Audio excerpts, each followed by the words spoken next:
I've got some notices before I introduce our keynote speaker.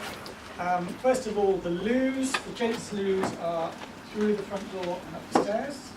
The ladies' loos are either through the front door and turning to the left, or you can go through the back of the office. Another route to the same place. Emergency exits are similarly the front door. I'm here. Yeah. Merle's lead fire marshal. By the front door. If you see her panicking, panic. Hi. But the fire exit is the way you all came in, and you go up the back as well? Yeah. On the back as well. So same way as the loos, essentially. We're not upstairs.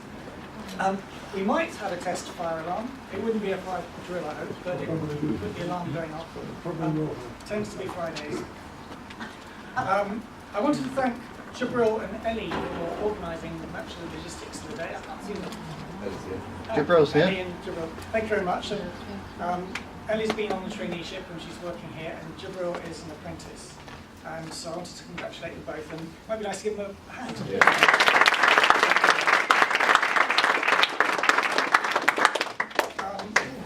Right, I also wanted to congratulate publicly Jabril and Suki, who's one of our other apprentices who works for another employer, who were both highly commended in the West London Apprentice of the Year. Oh, well done.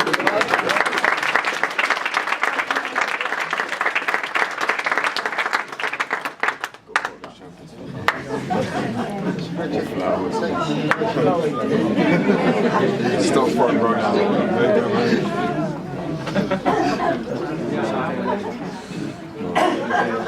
Nice photograph of Jabril receiving his commendation. I wanted that to come in.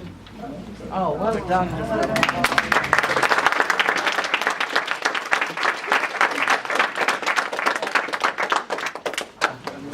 Moving on, those who know her, Jane is here, or Mum, as she's known to at least one of us. It's her first visit to the office since deciding to set up the new Tunbridge Wells branch of JGA. We're going to be unveiling a new plaque on the wall a bit later on at lunchtime, and she's offered to pay for all the drinks later for those who are still around. I told her that wouldn't be much appreciated because JGA would have paid for the drink anyway, but thank you. Right, the raffle. The raffle is in aid of the Children's Heart Foundation, I believe, which was nominated by Lydia. Lydia, where are you, Lydia? Why did you choose the Children's Heart Foundation, or suggest it? I chose that because many years ago I lost a daughter who had a hole in her heart, and I know that technology and medical has moved on since then, that children like that survive. So I would want to sow into something like that.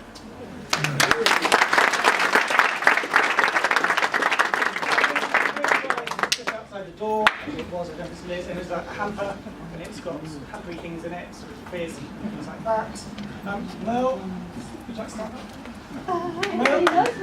Merle is raffle ticket seller in chief, and she'll be around at lunchtime hassling anybody who has to. Doesn't matter. Right, I'd like to welcome to JGA a lot of people we actually already know, but know much better now. Pooja has signed on as Director of Private and Loan Funded Learning. Christine somewhere is running with our ESF work and our our ESF work and our English for Cabbies programme. Don't talk to her about English for Cabbies. The reason cabbies are cabbies is because they didn't want to learn English, it turns out. But anyway, Julie Naldrett, who isn't here yet, but will be here later on, who's working on our broader ESF project to help people into care. And thank you to those of us and our partners who are working on that project. In fact, and I know some like Yemi over there has been very successful. So, yes, everyone's going to be, all of those people are based remotely one way or another, so it's a bit of a departure. Pooja's still based in Radom, and Christine and Julie in South West London. Okay, so, just to be clear for our speaker, I'd like to introduce the audience to her before I introduce her to the audience. So in the audience you have a mix of people, around a third of people-ish are careers advisors, so professional qualified careers advisors, or working with the careers advisors to do careers advice. And about 40%, I would guess, are involved in education and training, particularly around apprenticeships, either in IT or care or business. And I haven't done my maths, that probably leaves 10 or 20% of Anglican proposals. Sorry, folks. Other people either just generally interested or stakeholders in education and training from across London, although they tend to be biased locally. So, without further ado, I'd like to introduce our keynote speaker. And she's here today to tell us some of the changes going on in secondary education at the moment. I don't know if you picked up from the radio and things even as unusual as changing the grading structure on GCSEs, for example. It's Tash Moriarty, and Tash is at the Harefield Academy. She's the head teacher, which is a local school. And it's a sports and science academy, previously attended by some of our younger staff, in fact. Hello, Not youngest anymore.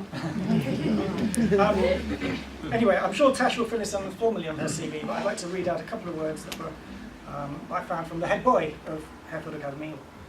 The student leadership team believe Ms. Moriarty is the perfect definition of what a principal should be. I'm going to have to tell him, she told me off for calling her a principal. She's a head teacher, folks. So I'm going to write to the head boy. Her fervour, motivation and innovation will distinguish her as a fantastic leader. So thank you very much, Tash, and please give a round of applause.